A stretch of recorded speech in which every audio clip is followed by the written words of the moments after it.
Hello and welcome back to the third episode of Unmasking Leaders. What both Katie and I aim to do in this series is dig deeper into the stories and insights most people haven't heard about. Leaders have years of experience that we want to delve into and share, as the hope is to offer insights to emerging generations as they embark on their careers. Today, we are delighted to be joined by Carrie Wicks. Hi, Carrie. How are you? Hi, Izzy. Hi, Katie. I'm good. How are you both? Yeah, we're good, thanks. We're Good, good. thank you. Yeah. Good.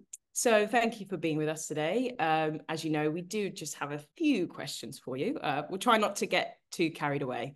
So Right. you've had quite a remarkable career in the luxury hospitality industry, spanning across the US, the UK, South Africa. And obviously, throughout probably all of those periods, you've had to navigate some real complex challenges. So looking back, especially during the more difficult times, what key lessons do you feel like you learned?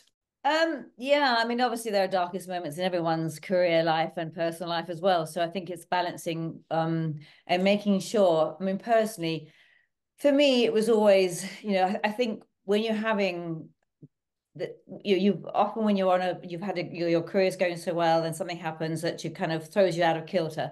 Um, Self-doubt creeps in. Of that there's absolutely no doubt, and you start thinking to yourself, wow, did I get, well, what happened? um do I is And I think it's a self-belief, and I think for me it was almost a question of, actually, what, believe in yourself, believe in me, believe in what I was about, what I'm doing. And then almost you pick yourself up and you carry on. And I think that's very important for me. And I actually, I've always believed in myself, and I've always believed in what I did, and I always put everything. I think the biggest problem is, when if there is a dark moment, it's because you feel that you've given your heart and soul to whatever you've been up to, whatever, the project you've been on, whatever the situation. And when you do that, you take it incredibly personally. Mm. When something doesn't go the way that it should have gone, or something sort of just completely, as I say, goes out of kilter. So for me, it was always this, was the self-belief, and not to have the doubts. I mean, they creep in, but then you fight those demons, and then you carry on. And that has always worked for me. And I've come out the other end every single time, thank goodness. That is good. That's good to know. Yep. Did you have to figure out some kind of strategies, or is anything in particular that you did to kind of recognize, okay, I've kind of hit a little bit of a bottom level. I need to pick myself back up. Is there things that helped you bring yourself back up, or? Well, I don't know really. I mean, I think it's funny enough, it crossed over my personal life too. And I think I've always been pretty resilient, and I've always been a person that believes there's always something better around the corner. And I've always had that sort of, situation. I mean, I was sort of, I had a very young child, who lived with me on my own. I was a single mother for many, many years. And then kind of thinking, is this it? Am I now stuck with a baby? Well, love the baby, of course, and then will there be another career? Will I be able to move on? And that was obviously many years ago. And I always thought that it was just as it was a time in it was a time in my life that had to happen, and that was what was going to happen. And so I never ever ever had this sort of, oh, my fear of what would happen around the corner. Is there going to be another door opening? Is there going to be, so no. So for me, it's always been that I've been pretty tough and resilient in that sort of way, and never doubted that there wouldn't be, another lovely green summer's day, never. I mean, I think that's what we all need. Definitely. I understand that you did an interview with Chris around the time of the pandemic, but of course, our perceptions and views can always change over time. So, do you think, with the benefit of hindsight, did you face any particular challenge during the COVID pandemic? Do you know, I was actually quite lucky, to be honest with you, Katie, because I was working Hmm. during COVID. We had a project, the Chateau Denmark was just literally just starting as we went into COVID, and lockdown, and we got past the first initial stages of it. So I managed to then do all the meetings with the designers, which is quite difficult because then you can't touch and feel, some of the products and things. But we did manage, and even, I mean, even the sort of the contractors, we had all online meetings, and we managed to keep the process going, because actually they could still do some of the stuff that they were doing, from a site perspective. But so I didn't really feel it too badly. I mean, I did feel, I think, very isolated, like everyone did. I think we all felt sort of alone. But luckily enough, not quite so sure he'll say the same thing, but my son had to join me on the first lockdown. So we had company. I had company, which was great. Apart from my dog, of course. But so we learned how to sort of maneuver that and work around each other. And he turned my whole house into a gym, I think. But anyway, but from a work perspective, I think that I carried on, and you learn how to work differently. It's quite interesting, because we weren't at the stage of actually sort of going into operations, i.e. recruitment, and getting the team on board. And so it was just before that. So we were literally going through development and the build of the site and the planning and the design and all of that sort of stuff. So we could, as I say, luckily do it on online, which was a saving grace, quite frankly. So it was absolutely. quite exciting. Yeah, it's an exciting period then almost. Yeah, it was. I mean, it was very different, but it was exciting because I literally sort of came to work. I've never done that before. Came to work on my, in my kitchen or my dining room or my whatever. I didn't do it in my pajamas. I might add, I did it properly. But it's a whole different world, but I mean, my days were full. There's no two ways about it. I mean, even sort of going from, there was a lot of stuff that is all the pre-planning, which got done then. So actually, when we did get to sort of physically get to site eventually, a lot of it was already, in action and in progress, because we had planned it all. Perfect. So it worked out quite well in that way. It did. I was one of the lucky ones, I have to say. Yes. A lot of people did understandably struggle during the pandemic, whether it was, personally or professionally, or just down to the social isolation that we did face, like you said. Do you think there is something employers should keep in mind to try to offer more support? Yeah, I mean, I again, when I came out the other end and we opened Chateau Denmark, for example, because that was sort of straight after that. My sort of relationship with the team was very, very different. I mean, we lost a lot of people through obviously Brexit, and the recruitment. I mean, let's face it, in hospitality is tough out there right now. And I changed my attitude with sort of realizing that a lot of the people that are working in our industry now had a struggle through that time, because they were very much alone and very much lonely. And I think there's a difference between alone and being lonely. And I think we all have to remember that. And that's something that as you sort of go through your life, it changes. You could be at one stage, you could be lonely, and you could be alone, or at some stage you become both. And I think that is where I felt very much with my team then, that it was very much sort of listening a lot more, understanding the individual, not the group. We are not built the same. None of us are the same. And we have to respect that. And I think often, perhaps in the past, that wasn't necessarily the case. It was all team and group and all of that, which is hugely important. But we all do function differently, and we all do have a different way of dealing with things. So I think that's one of the things that I kind of felt very strongly about afterwards, that I wanted to understand the individual, and really get under the skin and see where they were going in their career, what they were thinking, why they wanted to do it. Give them the sort of the sense of belonging, the sense of value, and the sense of empowerment, all of those. It's almost like having that sense of empathy, or being able to recognize not everyone's the same. Have you always been like that, or is that something? Yeah, no, yes, I have, really, to be honest with you, because I think I mean, many, when I was at Ferndale all those years, all those years, I very much headed up all the heads of department meetings myself. And then I would have what I loved the best was the breakfast club, where we had no manager. None of them were managers. Nobody was managers. It was always very much line staff, linen porters and kitchen porters, and it was sort of, they were like, oh my God, we're going to have lunch with not lunch, breakfast with Carrie. Oh my gosh, fear, but absolutely not. And we sat around the table, and it was like, and it was just the best thing, because you could understand from their perspective what issues they were facing in their day-to-day work, what we could do to help them, how we could help their families, how we could help their future, how we could actually, progress them up the ladder, all those things that sound sort of just like very basic and very easy, but not until you actually spend time with people. I mean, my first thing I ever did when I went to any of the hotels was go to the kitchen, chat to the team there. How are you, every morning for breakfast, before anything happened. That was where I'd be. I wouldn't go to the office. I wouldn't go and sit there and start looking at the daily figures. I would go down to the team on the ground and walk around the whole area and speak to everybody I could possibly find, and that's what sort of gives you the trust, and making people feel that they have an opinion, which is hugely valued. because for me, that was always like that. So yeah, I've done that most of my life, absolutely. And also, though, I mean, people are the business, aren't they? That's So if it. That's the whole point. people, People realize that, you know, people put management through these sort of great big courses and all the rest, which is lovely, and I respect and I've done the same.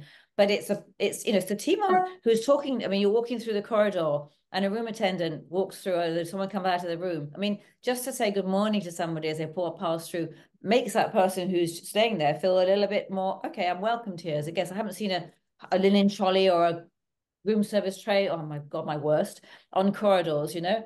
But you've seen somebody who actually engaged with you. So it was all about that. And yes, so if your team on the ground and who are front customer facing don't feel valued and don't get the tools that they need to do their work with properly, then what are you doing in the business? Yeah. So I know you mentioned it earlier about being independent and that side of things, but would you say you've always been fiercely independent and self-reliant from a young age? And if has it made your journey more challenging, would you say, or? I have to be honest. My mother tells a story that apparently when I was dumped, because I think she was busy in the hospital, I was dumped at the end of the hospital bed. And apparently, I mean, literally just been born. Apparently, I crawled. I mean, can you believe this? I crawled up to her. Apparently, I made my way to her. I mean, I can't mean, it's a bit of a story, isn't it? I'm sure, I don't know whether some of it's a bit hard to believe. But so I think I've always been born somebody that actually feels the sort of need to kind of be, to not fight through life, it's the wrong way of putting it, but to sort of really, I mean, even in my early days, you know, when I was told that, and when I was asked at which Brooks University, which was then Oxford Poly, what I wanted to be when I grew up. I said I want to, you know, obviously want to run hotels and have an empire. And this guy said to me, who was interviewing me, he said to me, well, women normally stick to housekeeping. I mean, you've got to remember this is 1980, 79, 80. But still, and I thought, wow. I mean, I literally felt sort of so that was it from a career perspective. I thought I'm going to show you. I'm going to show you. Yeah. Yeah. And the rest of you to think words. like that. Absolutely right. So so the determination from a career perspective absolutely hit then. And that's what I mean, I was only, what was I, 19, 20 at the most. So that was it. That was my determination to make it in the world of hospitality, for sure. Which is good. I'm glad in a way. Here you are. Yeah, he put the fuel into my belly for that. So there you go. Yes. Have there been times in your career where you felt like giving up? And if so, what do you think has kept you going during these moments? I've never felt like giving up, and I think that's I mean, you get the down times, like we said, you know, before, but it's that sheer determination of absolutely not allowing, you know, even now after all these years of my career. I mean, I've still got I believe a good 20 years in me. I mean, I don't want to sort of semi-retire or retire or do any of that stuff. I mean, I'm driven, and I'm always driven, and I think it's probably my downfall because I haven't had a particularly successful personal life in terms of partners or marriages or whatever. But the rest of it, I think it's because I've just keep on driving and striving to do bigger and greater and more challenging things. I think yes. So yeah. I mean, why not? You know, it's why not? I think why not? Exactly. Yeah, if you've got the determination, I think that's quite an admirable thing, and not everybody does have it necessarily. You know, some people it's instilled more. But to go to your hospitality career, like where did the passion start? Do you think, was there like a moment that came about, or you went, "Oh, this is what I want to do"? Well, I mean, again, it's, you know, it goes back to, I think, slightly to the childhood. My father sent my mother on cordon bleu courses because she had to entertain some of his clients and that sort of thing. So I was always in the kitchen at the dinner parties, having to either get the chocolate mousse out of the fridge and pipe it with cream, or check the sauté potatoes, or, you know, or even sort of check the souffle, and the things that were happening in the 70s, you know, the wonderful avocado Ritz, and, you know, my parents even had avocado dishes with, it was quite spectacular, really. So I kind of got the passion for that sort of side then, and then I ended up working at the local pub and and pulling pints and loving that interaction with people. And then he kind of went from there, and then doing O and A level, and then HND and all of that stuff. I always knew that if I couldn't, if I couldn't work for MI5, which I really wanted to do, I would have to be in hospitality, and that would be it. I love the people bit, and I love the sort of the intrigue of it. And I do feel that every day brings something completely different. I would not be able to do something that I'm repetitive every day. For my own personality, it wouldn't work. So it was, from a very young age and stage, it was destined to be.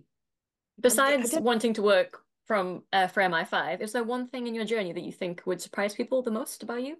Apart from that, probably. Well, I think I've had again, some of my times in South Africa. I mean, I was there working there as a female, which actually wasn't heard of. I mean, hospitality females in during apartheid. I mean, I literally went through that whole, and I went to my interview, and the guy said to me, "Oh, what do you come here for this?" So I said, "For the management job." It was running a brand new hotel in Johannesburg, a restaurant, sorry, in Johannesburg, owned by two very amazing young playboys. I mean, it was all daddy's money and all that sort of thing. It was the place at the time. It was just opening, and I thought, right, I'm going for this. And they said to me, "Oh," and they said, "Oh gosh, we thought Carrie as in Carrie Grant as in a man, you know." And there's the same old story again. I keep hitting these things, and I said, "Right." Well, they said, "Well, sweetie, you can be a hostess, not a problem." I said, "No, no, no, I am absolutely." So I went sort of away, and then about 2 weeks later, I got a phone call saying, "Sorry, I thought you made a mistake. Would you come back?" I said, "No." I said, "No." And about 2 weeks later, they phoned me again, and they said, "We're really, really sorry. Would you?" I said, "Okay, I'll come and see you again, and I'll consider it." And I did, and I loved it, and I had a great time. So I think for me, doing that in a place where actually, as I said, females. I mean, I worked in the kitchen in South Africa where it was. I mean, it was pretty tough. I had Zulus and Swanas and Xhosas, and I mean, I had all these wonderful, wonderful team. But they had the poverty was, I mean, huge, and it was all curfew time, and I mean the guys were sort of, they were about 6'5" and strapping guys, and there's me, single white female here, and who made friends with them, work with, because I wanted to understand. I wanted to learn it. I'm not going to stand here and be your manager when I don't understand what you do. It's always been my philosophy. I need to understand everything and how it works, and the stress that you go through, and the times and the heat. And so, but then I had things like, these guys would try go into the cold room, strap themselves with fillet around their stomach. And I had to say, "Guys, come on, can you put it back?" And they go, "Oh, okay, Carrie," but it was, I mean, they wouldn't, other people who were managers, who didn't care and they didn't have a relationship with, they just did that. So, but I was held up at gunpoint and at knife point during during my time there. Yeah. I mean, I was catching up as you do, and I thought, "Where's the team gone?" And they were also held up outside, and they were desperate, obviously.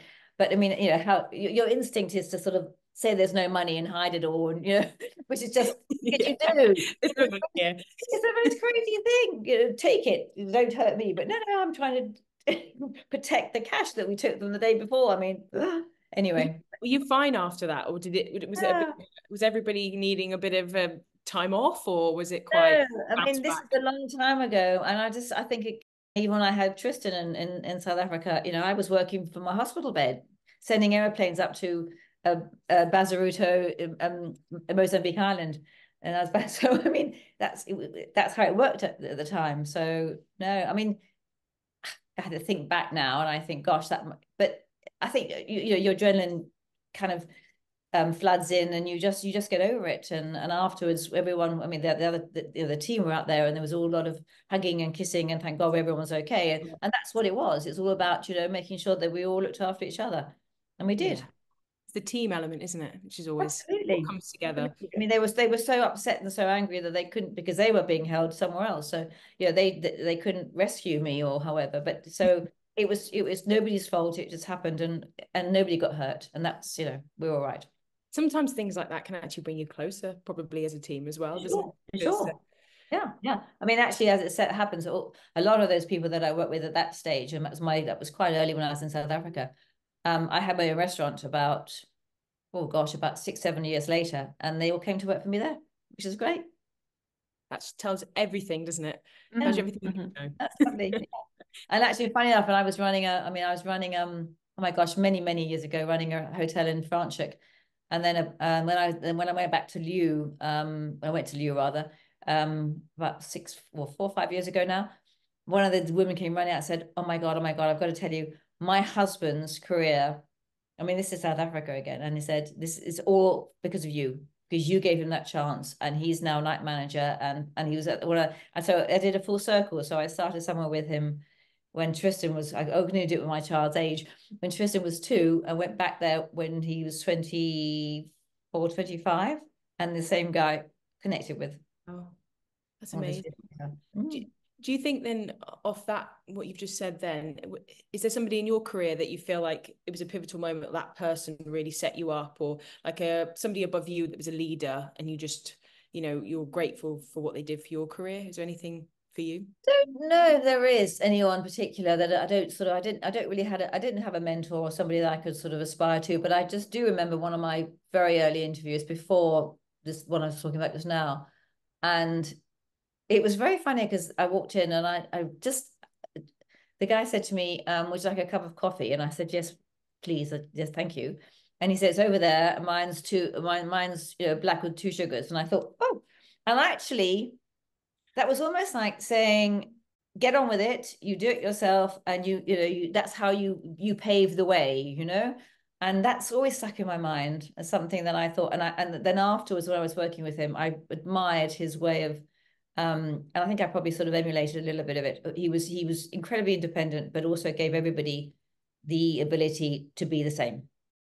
So would you say you've had to make any personal sacrifices in pursuit of your professional goals? And do you have any regrets? Do you know, one of my things in life is, and I've always said it, and I say it to everybody I speak to, there's no such thing as regrets, I don't believe in regrets. I don't think anyone should have regrets, because I think then your life becomes quite, you've then got this sort of cloud over you, right? If you believe that. So yes, of course. I mean, a person sacrifices, I suppose, at the end of the day, I was a single mother for most of my life. And I suppose I mean, I have a great relationship with Tristan, which is wonderful, he's obviously the best thing in my life. But there were times when I was at work at 7:30 in the morning and not home till 9:30. And it was, he was at school, then he went to boarding school, and then I had to have a nanny. And so I missed some of that. And yes, I mean, if there's anything to be said that, but it hasn't, which is a great thing now, it hasn't actually had any impact in us. Yeah. I mean, he knows, yeah. But then, we walk through the door at 7:30, 8:30 at night, and you've had a long day and you just want to just go. And then the nanny's standing there saying, well, Tristan did this, and they're thinking, oh, just so then your instinct is to go off and tell the poor child off, which often happens. So we had, I mean, the things with he and I, I think we are similar in our character, which I suppose is it's to be expected. But I think he remembers that we used to sort of do this, but now we are a lovely team, which is great. Which should be that, I suppose, if anything, then I missed out a little bit on that. Yes. Just to call back on what you said before about mentoring and understanding the people that you work with, how would you yourself approach mentoring the next generation of leaders, and what key qualities do you believe are essential for their success? I think it's a little bit of what I said before as well. It's very much I did a bit of mentoring years ago for some of the Oxford Brookes guys, the backer sort of stuff, but it was, now I think it has changed, yes, and I do believe it is listening a lot more. We are very good. I mean, often often mentoring becomes dictatorial. It becomes sort of right, you should be doing it this way and this way, because this leads to these results, and that way. And I think it's very much more now of actually understanding the individual, the person that you're talking to, the person that you're mentoring, and finding out their qualities and what their aspirations are, and what they. I mean, I've always been an absolute. It's funny. I've never ever had this sort of the belief in this. What's your 5-year journey plan look like? Because I do so believe that actually, if you map out a 5 or a 10-year life cycle plan, then you tend to have this sort of headspace of sticking to it. And if you get a curveball along the way, then you often kind of go, no, I'm determined to go through this way because of my career, because of my CV, because I'm going to build myself up here, and I need to have 2 years here and 1 year there. And I think I don't believe in that. I've never have believed in that, to be honest with you. And because I think if something comes across you and it feels good, if your heart is saying and your soul is saying, take that, then you need to do it and let that rule your head to a certain degree. And I think that now a lot of people actually, there's a lot more, they're a lot more heartfelt, they're a lot more, they're soul searching, they're a lot more of that. So rather than the sort of, right, I'm going to, do 5 years, 2 years and kill myself doing this and this and this to get to this stage. And when they get to that stage, I think now if you talk to some of my sort of colleagues, I think they feel that they missed out on other opportunities and missed out on life to a certain degree as well. So that's how I would approach it. It's almost like you try something, don't you? You see if you like it, and it doesn't matter if you don't. Well, and you try something else. Exactly, because you know what? There's something else around the corner. There's another opportunity that will come up, and if you don't try something, then that's when you're going to have a regret, right? That's when you're going to look back and say, damn it, I wish I'd taken that, that position or that situation or that role or that opportunity, or gone off to live in Australia for 2 years and do so and so, where, I've just been stuck wherever I am, So I'm a true believer in that. And don't map that out. Allow, because everything changes too. You change we all change. I mean, at the end of the day, we all go through periods of our life where we are one way or the other, and we evolve, right? Everything evolves, so we evolve too. So why do we think that what we're saying now is what we want to be doing in 5 or 10 years time? Absolutely, you can't. No. So now to ask you a few questions kind of about what's going on in the business environment. Do you think leaders are open to change and are adapting to the new circumstances? Do you know, I don't know is the right answer for that one. I'm not quite sure I could answer it enough, because I don't think I'm spending enough time in the environment where I'm sort of speaking to people about this enough. I would hope so. I put it that way. But I'm not convinced either way. So I'm not really able to give you a proper answer on that. I feel that if they don't, then at the detriment of the business, of course. I think we all know that.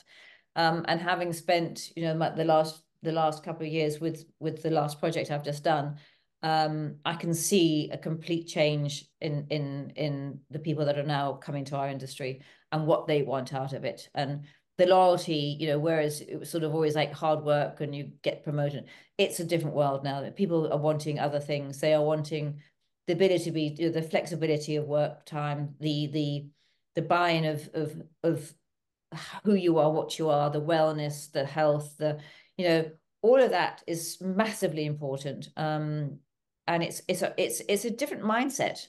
Mm-hmm. And I think if we don't approach it differently and adapt and learn and discover what it is that as I say, back to the individual again, want, it's not a group thing, then we're going to fail.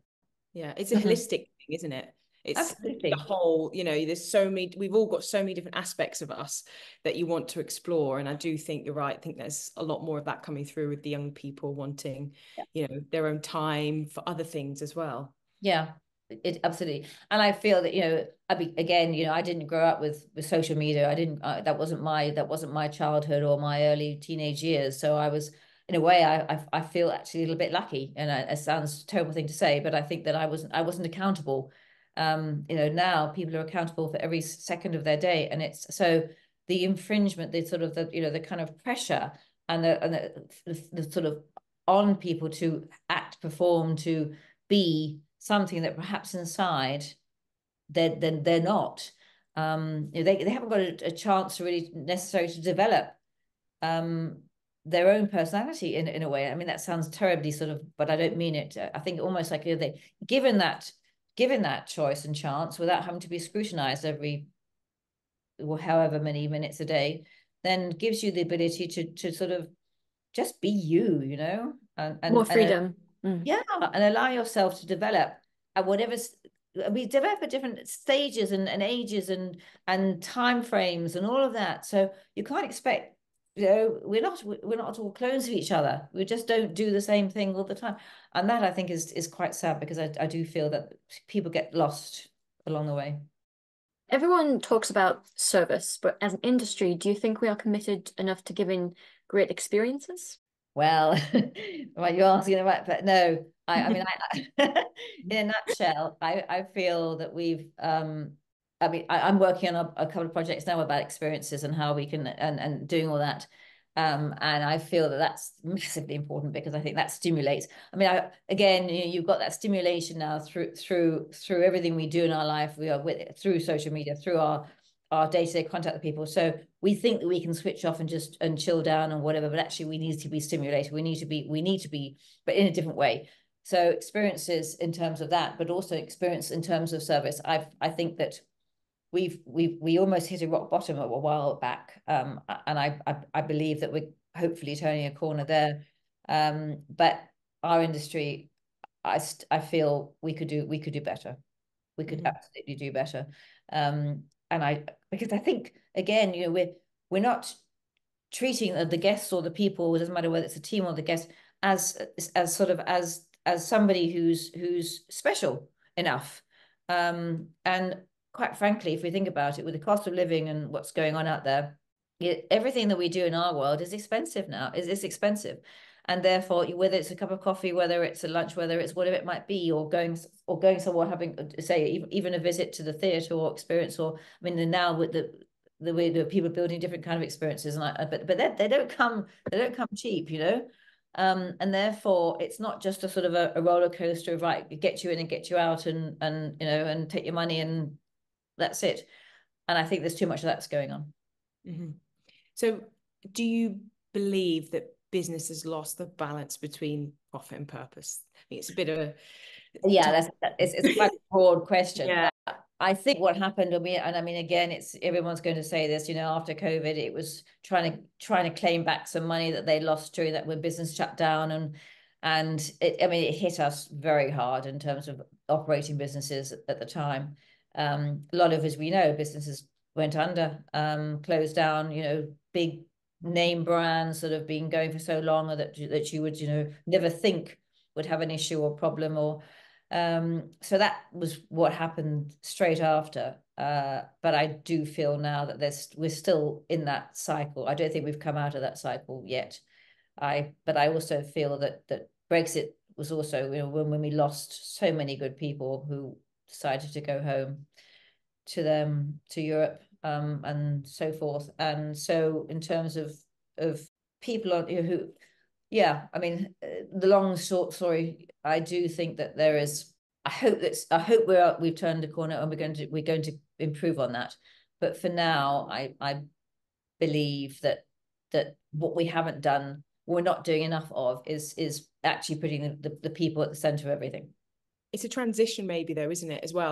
Like you say, after COVID, how long is it going to take for it to get back to where we want it to be? And then it's that focus on the people and the purpose rather than just the money element. Because I mean, like you say, businesses have had to be focused on that, haven't they?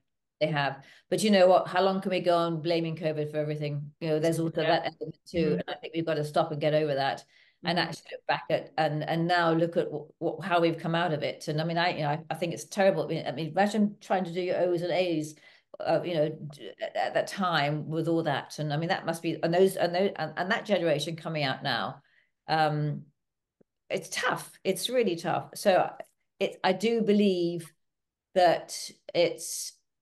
As I say, I do hope we can get there, but I think that there has been a bit of that, and you can feel it and you can see it, and we have to focus on people. If we don't focus on people, I mean, that's our world. This is what we do. We're in the service industry. It's about people, both sides. The people that work with you and the people you serve. Vertical commas. And if you can't make any of them happy or interested in what you're doing, then you don't have a business. So with that in mind, as a wrap up, what advice would you give to aspiring leaders and listening to this podcast?